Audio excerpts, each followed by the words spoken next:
পাঁশকুড়ায় কেন্দ্রীয় বাহিনীর route march, অবাধ ভোটের বার্তা।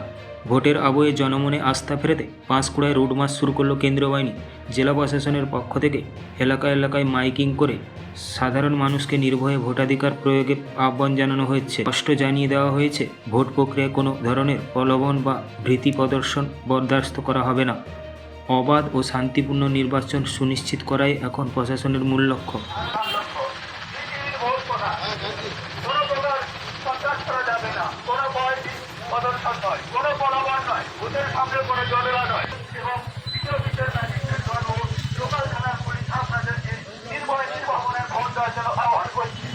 আপনার ভোট আপনি নিতে দিন। নির্বাচনের প্রাক্কালে অথবা নির্বাচনের ভুল আপনাদেরকে কেউ যদি কোনো প্রকার ভয় দিচ্ছি বা কোনো বাধা সৃষ্টি করে তাহলে নির্বাচনায় অনলাইন সাহায্যকে ফোন করবে। সকল জনগণকে নির্বাচন বিধি মেনে চলার জন্য অনুরোধ করা হচ্ছে। যারা ভোটের সময় অবাঞ্ছিত কাজ করবেন তাদেরকে বলা হচ্ছে আপনারা সাবধান।